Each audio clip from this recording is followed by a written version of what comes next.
So we are recording, and I have the amazing Cynthia Kane here today. And I met Cynthia pretty much a year ago, I think, like this week actually, which is kind of cool in itself. And Cynthia is an author. Is that what you would put first, work-wise? She's Yeah, I put author first. Yeah. author first. She has three best-selling books. She specializes in Buddhism and meditating. Is that correct to say? You can say that, yeah. And really more communication. That's really Communication. Yes. my jam but it is Buddhism, right? It's all based in the Based. Buddhist elements of right speech. So yeah. And I love it. And she has two little kids that are adorable, Holden and Raya or Raya? Raya. Mm-hmm. And Cynthia is just such an inspiration because we've been through COVID this year. She had a baby at the end of last year and then released a new book in the midst of all of that. And so yeah. It's just super fascinating. I have a lot of moms that are listeners, and I think it's really inspiring for them to hear that you can do it because your kids are young. How old is Holden? 3? Yeah.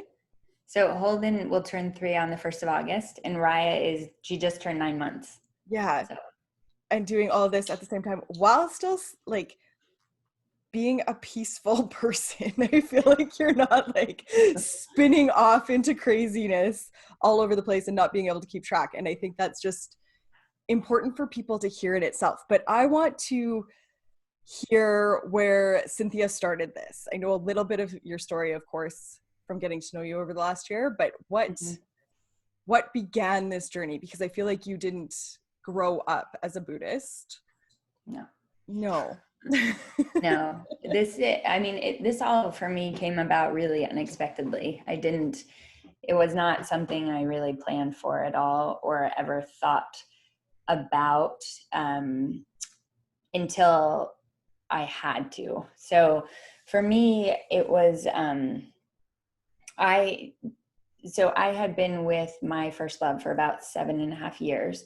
And then we had decided to we decided to go our separate ways and believe that, the universe would bring us back together when the time is right. And we were brought together 4 years later. And it was great. We were able to talk about a lot of what didn't work in the relationship. So much of it had to do with communication. I was extremely passive aggressive. That's still one of my default reactions. Very passive aggressive, very judgmental. And I had a lot of problems with silence. I was just really reactionary and very uncomfortable, right, with being in the present moment. I was very fixated on the future and what was going to happen or what wasn't going to happen. Or then I would be, holed up really just crying and sobbing about the past and how what was happening now is really different. And so all this to say that when we finally came back together, it was really a very honest conversation about what didn't work, right? Mm-hmm. And so the idea was to be in each other's lives again. And 3 months after that, he passed away unexpectedly. And that was really the lowest moment of my life. Yeah. And I felt completely empty, blank, just, the person who at that moment had known me the most or the best in the world, who really understood me, who like really got me, was just gone. Right. And everyone was so amazing, and, friends and family and his friends and his family, and wanting to help and be supportive. And they were, but it didn't take away any of the emotion that I was going through or the feeling. And that's what I wanted, right? I just wanted it to all to go away and for things to be okay again. And that's when I knew that it was actually my responsibility to make that happen. And that was a really hard realization that I had on my floor when I was living in New York. Was it like an aha moment of like, oh wow, this is all on me? Yeah. It was like I was on my floor crying, sobbing into like tissues. I mean, just, you know, the like the heartache and just the pain of that, and just realizing in that moment, like I am alone, right? Like it's just me. And so if it's just me, then I'm going to have to figure this out. Like, Yeah. if I don't want to die along with him, I have to find another way. And so that really became kind of what pushed me to say, okay, there has to be a way for me to enjoy being here. Like there has to be a way for me, because I was seeing how fragile the world was. I was seeing how beautiful the world was. And it almost came to the point of, I don't want to disrespect it anymore. I really want to find a way to respect my time here or enjoy it. And so How beautiful. that's when I did, you know, like I read all the books and the courses and took seminars and retreats, and a friend of mine introduced me to a workshop that was happening at the Shambhala Center in New York over the weekend. It was a writing and meditation workshop. And so I went, and that it just changed my world. I mean, it completely changed my world. And that I was introduced to meditation, and it was the first time that I was really able to, I mean, it was so uncomfortable in the beginning, but to be able to sit with myself and let myself feel everything and not judge myself for it. But to really see all the good and the bad and love it anyway. And that was so unfamiliar for me, and so powerful to be able to find that. And it changed my relationship to death, to grief, to anxiety, to fear, and the world just started to feel like a safer place. And then I was introduced to the elements of right speech in Buddhism. And what I had been noticing as, you know, going through everything was just everything was coming back to interaction. So if I wanted to change how I was living and existing in the world, then I was going to have to change how I talked to myself. And then I was going to have to change how I talked with other people for that to happen. Yeah. And so when I heard the elements of right speech in Buddhism, which are tell the truth, don't exaggerate, don't gossip, and use helpful language, I was like, this is amazing. I want to speak in a kind, honest, and helpful way. I want to have really awesome, you know, calm, easy, open, connected relationships. How do I do that? Yeah. And it's not like there was a manual for how to do it. And so I decided Never that easy. Right. Yeah. So I just decided the next day to create it was like a lifestyle experiment, really. So how does this actually translate into the real world? How do I take this beautiful thing that's in theory? And that's really how this all began for me. And then I created this practice to be able to do it, and started writing about it. And then an editor at my publishing house found the work that I'd been writing and asked if I wanted to write a book. And I said, I would love to. And so I wrote How to Communicate Like a Buddhist, and then started teaching the practice to other people. I knew it had worked for me, right? Because everything in my life started really changing. And then it started working for other people. And then the course, I have a course on DailyOM, right? How to Communicate Like a Buddhist. And so then now, like, you know, over 50,000 people now have taken that course. I was going to say, how many thousands of people have you touched? So can we just pause on that for a second? At what point, was there a point where you were fearful of going towards that, or unsure, or was it just always a knowing of like, this is what I'm going to do and I'm going to impact? Like, I feel like there isn't a moment we wake up, we know that we're going to impact thousands, but it's not super comfortable to think that we're going to impact thousands. What did that look like for you in that time period? You know, somebody comes to you and says, can you write a book? How long had you been writing for at that point? Okay. Yeah. So I had been writing a very long time, right? I went to grad school for writing. All I wanted to do growing up was write a book. That was all I wanted to do. Right. what I didn't realize was that all the writing that I had been doing, and I was, I was published in different magazines and things like that before I was a travel writer. I had written a book. I lived in Madrid for 4 years, and I wrote a hiking guidebook when I lived out there. Yeah. And, I had started writing a memoir. I'd started writing different types of books, and it wasn't the book for me. It just wasn't the right book, I guess, Yeah. but I'd been writing since, since high school. Yeah. And out of my MFA, after my MFA, it was 2006. And I had been trying so hard from 2006 until 2014, when all this kind of came about. Yeah. To get published, to have a book published. So I just want people to like keep that in mind, that there was 8 years there. Yeah.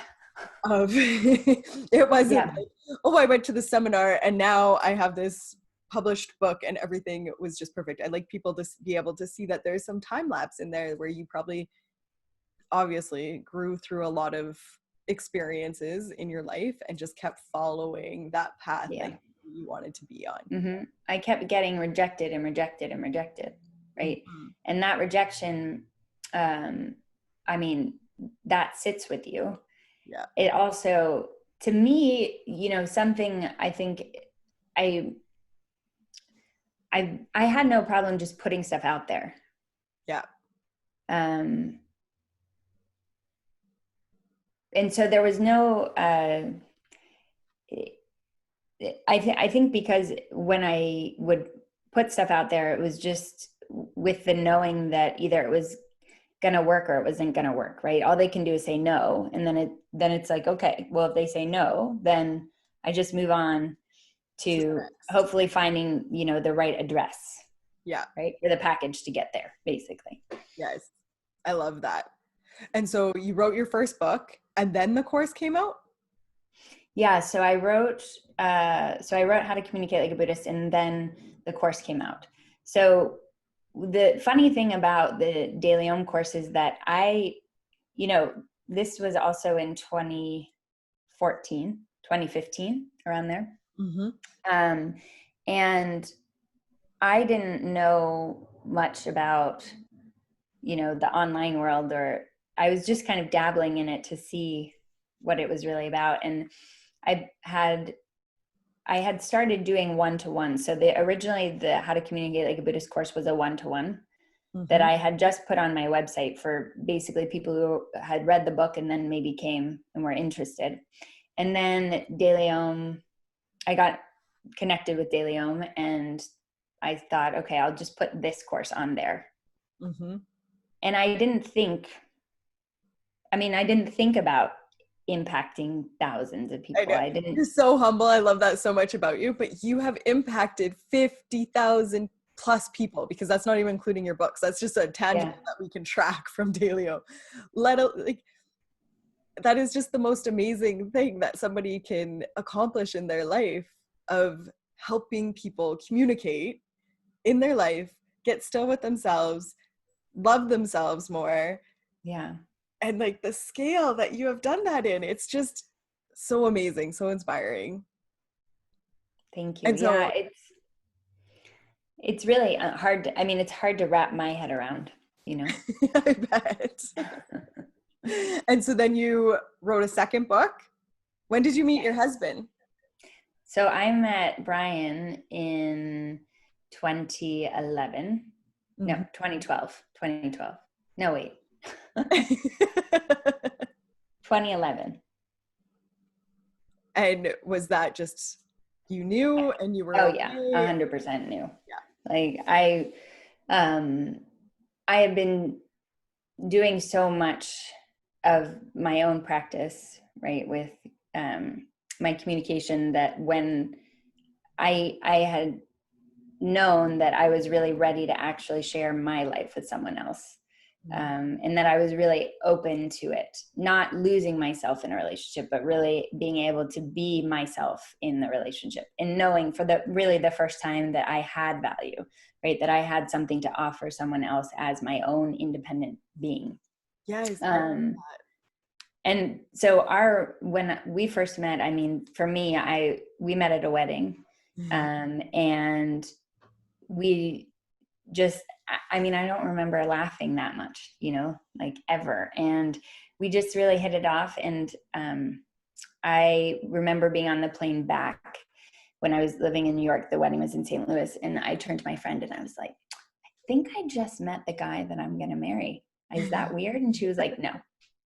And it wasn't. I mean, 13 days later, he was already meeting my family he came with me on family vacation. And then, we were doing long distance. And then I moved to DC because he worked in DC. And and then we got married and had little babies. But the relationship was so different than any relationship I had ever had before.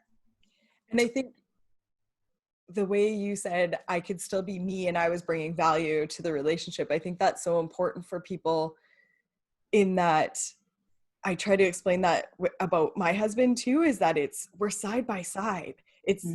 We're together. He doesn't complete me, but we are complete together, if that makes sense. And I think some people miss that piece and think they need to change so much for the relationship or for other people. And I think that's super powerful in itself, of just knowing coming into a relationship that that's who you are, being so solid in the foundation of who you were. And then this beautiful love transpired. Yeah. And it really, I mean, it did have to do with how I communicated with myself about it, because the whole piece is getting truly honest with yourself. And I was very codependent before, and I didn't know my worth. I didn't know my value. Yeah. And I mean, it really took, for me, it took losing Mao, right? My first love, to really see that very clearly. And I don't think that something like that has to happen for people to have those moments. But it is being like forced to look directly at it. Yeah. To be able to say, okay, I want to be capable, right? Like, I want to know that I'm capable. I want to know that I can handle whatever comes, and how do I begin to do that, right? And what did that process look like for you? So, I mean, it really looked like starting to listen to myself. Right. What did that look like for you? If there's somebody on here listening that's like, that's great, but what does that mean? Yeah. I mean, it really means starting to see how I was talking to myself about myself, how I was talking to myself about relationships, career, right? And that I would talk to myself in a way that was just really hurtful, and would make it would create a lot of fear and anxiety and overwhelm, and like this sense of lack, that I didn't have anything to add, or that I didn't have, what I had to say wasn't really necessary, or it wasn't valuable. And what's the point of saying it? It's really not that big of a deal, right? Yeah. I'm just overreacting, or I'm just getting too emotional right now. And, it was almost like everyone else came before me, right? I just let that be okay. And the more and more I allowed that to happen, the more I just couldn't figure out myself anymore, right? I couldn't access myself. And so it really started with seeing the way that I was talking to myself that put me down. And instead of not like turning it into becoming the biggest cheerleader of my life, or like gung-ho positive, where I wouldn't believe anything that I was saying to myself, it became more of just saying, oh, hey, there I go again, talking to myself in a way that just makes me feel horrible inside. And instead, I'm just going to say, thanks so much for sharing, right? I see you. Thank you. I'm just going to move you to the side. And now I'm going to say, okay, what do I want to feel instead right now? Right? How do I want to feel differently in this moment? Or I like to say that it's tapping into those people in your life who have unconditional love for you. Like, you know what unconditional love can feel like, right? Mm-hmm. And it's bringing that person in to talk to you, Yeah. right? Instead. And so it's shifting the language so that you're no longer speaking in a way that doesn't give you an opportunity to change or to grow or to be somebody different. Mm-hmm. I love that you touched on that it wasn't that you necessarily had to think positive or speak fake positive Yeah. to yourself all Mm-hmm. of the time. I'm sure you run into it all the time, but I see it in so many people where then they shame themselves for having any negative, like it's this vicious cycle of back and forth, instead just recognizing it and honoring it, Yeah. essentially, that it's there. I see you, it's okay. That's still accepting that that's the full part of you, and we can accept all parts of us, right? I love that, right? That you just said that, because I think that the other piece is, is that the negative self-talk piece that is also a part of us. And Yeah. so much we do want to push it away. We do want to reject it because we know that it's quote unquote bad, but Yeah. it's actually beautiful because it really is what is giving you the opportunity to look through a different lens, right? When you notice that it's happening, you get to say, oh, hey, I see that part of myself. Okay, you're upset right now. You're not feeling so good right now. That's cool. I'm just going to give you like a nice juicy hug. You Yeah. need it, right? And being okay with that. Yeah. What I want to know, how with two little kids you were able to find that in your life still, because I think as a mom sometimes it's hard for people to find that. My sister just had a baby Mm-hmm. a month ago, and we were just having this discussion yesterday of like, life looks so different now for her. Yeah, it's so different. And so she is a big meditator and very much in the mindfulness practice and all of those things, but just how different it looks now, and how before she was able to, do a 2-hour meditation. Totally. Yes. No big deal. That's No not big deal. life anymore. And Yeah. so I think sometimes people think that it needs to be this massive, long part of their day that they're dedicating hours and hours and hours to, which isn't necessarily true. So I would love you to touch on what that looks like for your life or your clients that have kids. Yeah. So I believe that your meditation practice changes throughout your life, right? It's it's like it adapts to you. And sitting for 2 hours with children, it's not possible, it just isn't. And so, I mean, for me, what things look like for me is that when my kids are in daycare, Yeah. right, I'm able to get up and we get everybody ready, and then everyone goes to daycare, and then I come back and then I sit and I meditate. I only meditate now for 10 minutes in the morning. Mm-hmm. And then I meditate for 10 minutes before I go to pick them up, right, when they're in daycare. When they are home, like with all of what's been going on Yeah. recently, my meditation practice is no longer a formal meditation practice. My meditation practice really becomes my living practice, right? So in that, I'm in the kitchen and I, put my attention on washing the dishes, or I put my attention on pulling a piece of paper towel off of the towel rack, or I sit and I look at my kids and I start to say, oh my gosh, thank you, like how wonderful and beautiful this moment is, right? To ground into the moment that I'm in is how my meditation practice looks now, in the sense that it's more about recognizing that I am in the moment and that I can be present. And that I get distracted and I get caught up in, oh, I want to do this or I want to do this, and I'm not here and I'm not there, and I want to be here and I'm not there. And then it's just like, okay, well, there's your distraction. There's your thoughts, right? Yeah. I'm just going to come back to the present moment and I'm going to begin again. And I think that the hard piece is, especially I think people in like the mindfulness world or in the like meditative world, is the frustration that happens at, well, I thought I was kind of like past all this stuff, right? But that is actually what the practice is. It's being in chaos, and it's being able to stand in the middle of it and not be attached to what's happening around you, right? Not to I want that to land on people, not being attached. yeah, like you don't have to, it's the same thing I say with language, right? You can see the language, but you don't have to hook into it, right? Mm-hmm. You don't have to let it like hook onto you, basically.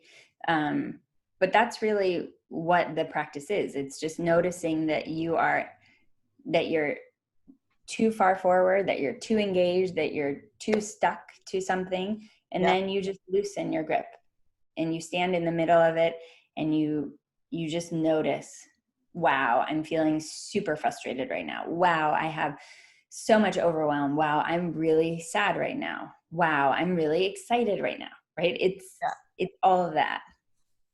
And so as a mom and a wife and a business owner, all of the things, Mm-hmm. are you perfect all of the time? No, ask Brian. No, I'm not perfect all the time. I go through, I think my biggest practice now, especially with kids, is my practice is around how I talk to myself about my children, Mm-hmm. right?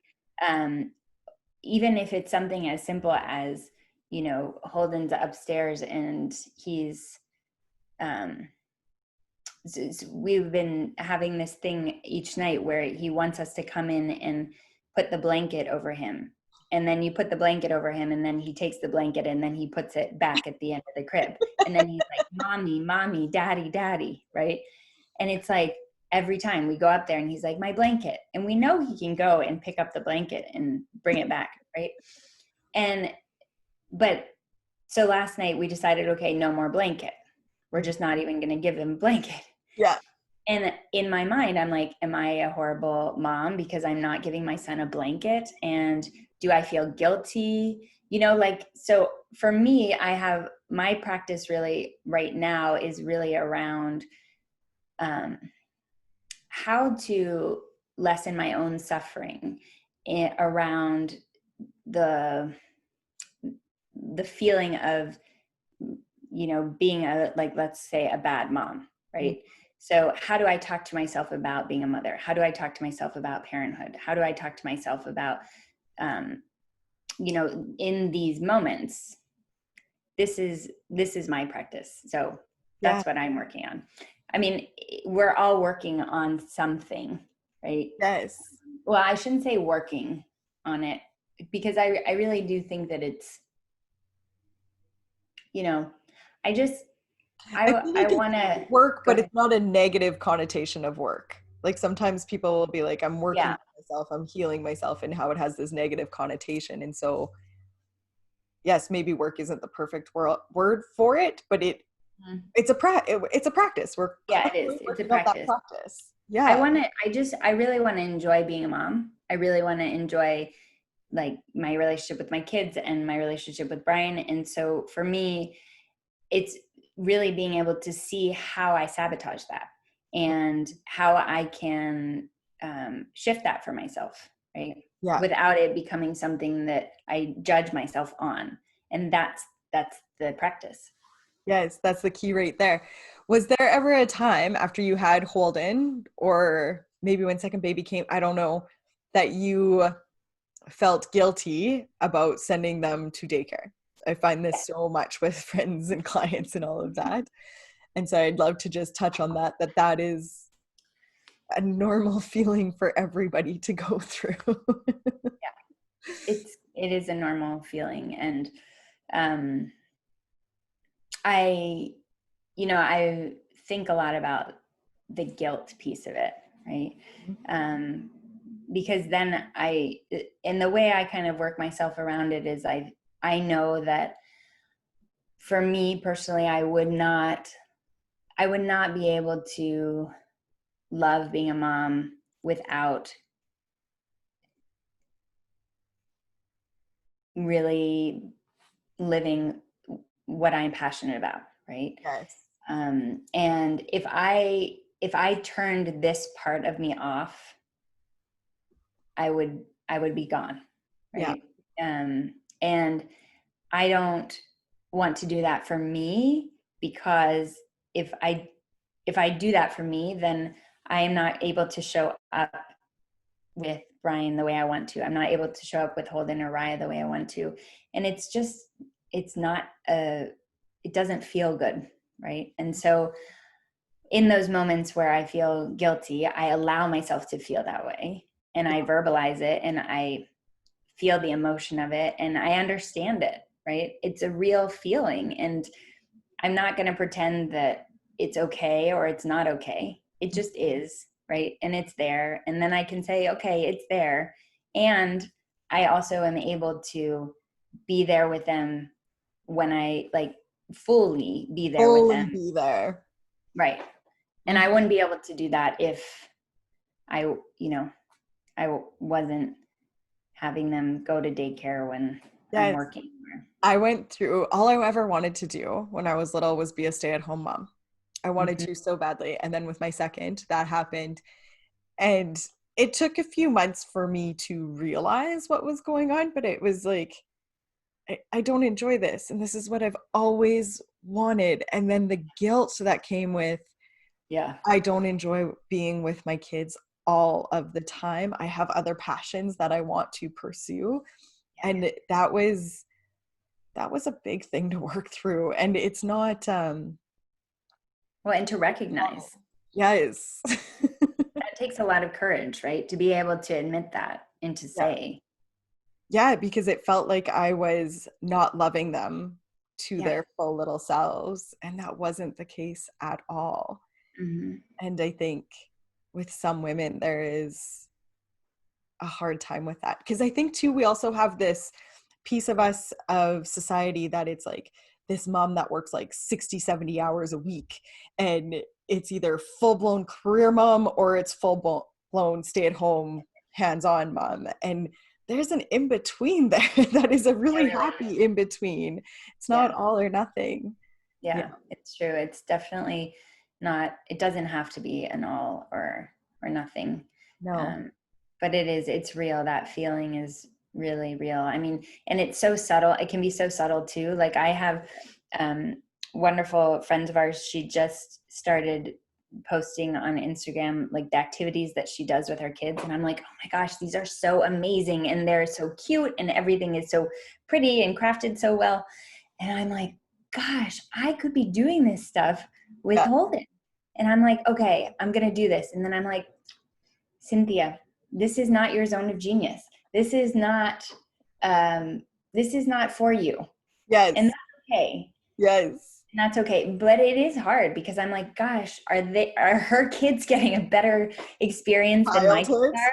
Yeah. And it's like, maybe they are for them, but my kids are getting the experience that they need from us, I guess. Right. Yes. And I feel like our children choose us. I'm similar with, Yeah, I I believe don't, that. I I do not like Barbies. I don't like Yeah. playing Barbies at all. And Mm. I had such guilt over like, you need to make yourself play Barbies. I'm not having a good time. So she's not having a good time. Why am I forcing myself into this? Yeah. It's so Yeah. silly instead of And fun. it is that moment where you noticed, you're like, because I love that you brought that up, because I did one of the crafts, and Yeah. it's a really great idea. She's amazing. And I got it all together, and this happens often. I get everything together. I'm super excited about it. Yeah. And then Holden's just like, he'll like do it for 5 seconds, and he'll be like, okay, let's go outside and play ball, or like, let's listen to music. And Yeah. I sit there and I'm like, why am I doing this to myself? Yeah. let's just be here. Let's just Yes. be. I So, love it. yeah.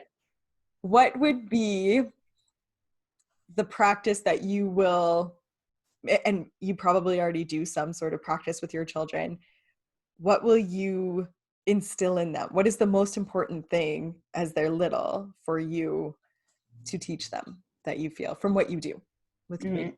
Model the way of speaking in a kind, honest, and helpful way.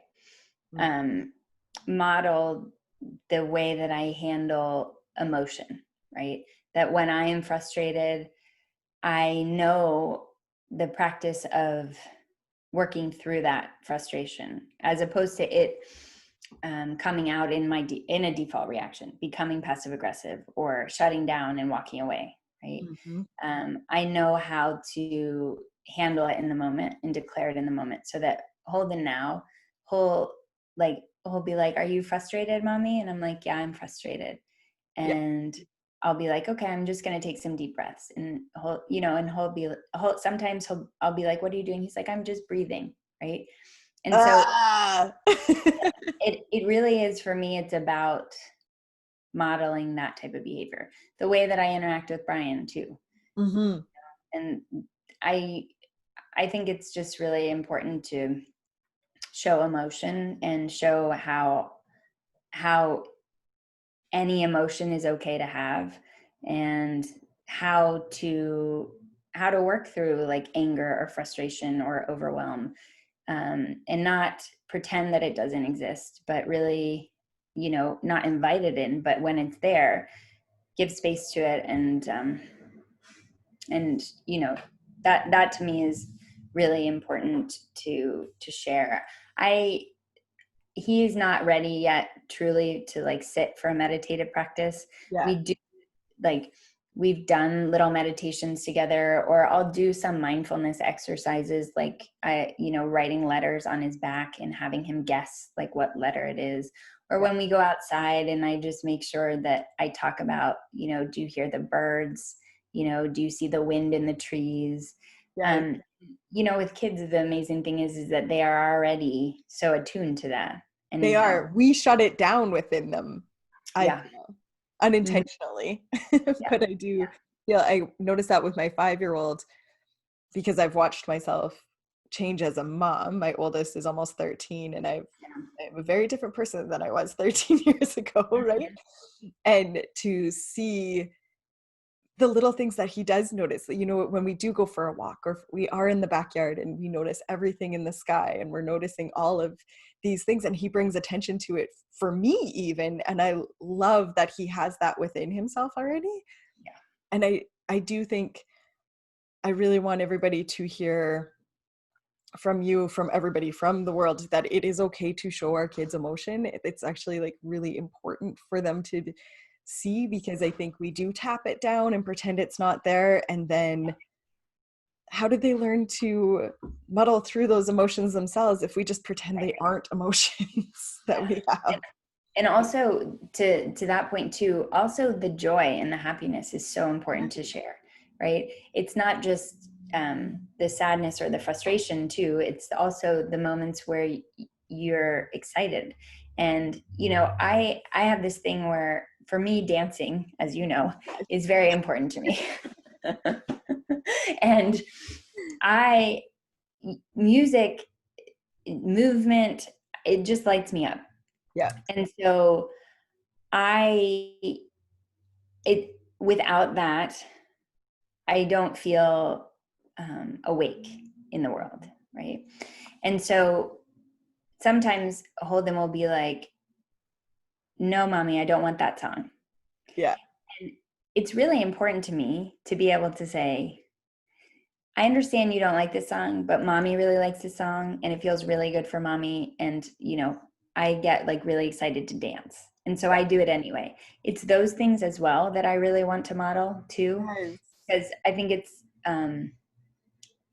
think it's just important to remember to show the joy in you and the happiness and the excitement over things, because that brings so much more to them, so that they can also celebrate and bring joy and experience, right?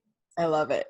I'm not trying to fast forward time, but I'm so Oh yeah. excited to see what the future brings for that, with all of these different practices happening with kids in many ways, and how different that will look in the future compared to how I grew up anyways, Mm-hmm. and what I was experiencing throughout my life. Yeah. Okay, where can people find Cynthia? I Where know. can they? I know So, it. you can find me at cynthiakane.com, Mhm. or you can go to DailyOM if you're interested in the How to Communicate Like a Buddhist course is up there. There's also Turn Off the Enemy in Your Mind course, which is up there. And that's really all about talking to yourself. And yeah, you can find me in those places. You can grab my books. You They're can go to, anywhere. if you're on Instagram, because a lot of my people Oh are yeah, on Instagram. Instagram. She is on Instagram. I will link her, and in her link tree, you can order her book. Mm-hmm. Probably all of your books. I just know Yeah. the latest one is definitely up there. And you have all sorts of things. You do a daily meditation every week. Oh yes, I do that on Wednesdays. Yeah.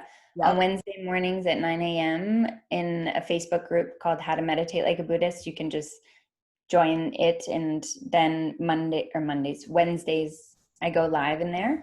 Yep. All of the meditations are recorded, so if you miss it, it's fine because they're all Yep. still housed there. And then for those who are really, really interested, right, in learning how to become less reactive and how to handle all that emotion that kind of wells in the body and has a tendency to drive our interactions. If you're really looking to find a way to, speak consciously and clearly and concisely, and create more connection within your relationships, and really become really, how do I say it? It's like, it's creating more freedom in your life by changing the way that you communicate. Then the intentional communication training program is really the great option, because then we get to work together for 14 Yes. weeks, and that's Yes. fun. And yeah, and that's really if you want to make it your default way of interacting. But if you're just wanting to dabble into things, then I'd say check out the books and check out the DailyOM courses. Nice. Yeah. Well, thank you so much for your time, Cynthia. I absolutely love that I can share you with more people. I love And you. I can't wait to see you. I feel like in the next week or so, we're going to dance on Instagram again together at some We point. can do like side by side dancing. Yes. Yes, we could. Is I'm that going a to put on possibility? apple bottom. I don't know. Apple Oh yeah, bottom apple jeans. bottom jeans without a pregnant belly. The first time you told me that's what you were grooming to, I was like, this is not what I expected from the Buddhist communicator at all. I just love it. Well, I can tell you the new thing that I've gotten really into, which has no lyrics at all, but Yeah. it honestly, it raises my vibration unbelievably. It's The Five Secrets by Beethoven. And Ooh. it is, I mean, I would recommend just checking it out, and it's riding this wave, and it just builds and builds, and then it drops and it builds, and it just thinking about I it love gives it. me the shivers. I'm definitely going to try it out today. Yes, let me know how it goes. So go check her out, guys, on cynthiakane.com. On Instagram, she's Cynthia Kane. On Facebook, it's Meditate Like a Buddha Facebook group, which is also in So on Instagram, it's actually CY Kane 1. right. CY Kane. You just come up as Cynthia for me. And then the Facebook, it's How to Meditate Like a Buddhist Facebook group for the meditations. Perfect. Well, thank you so much. You're welcome.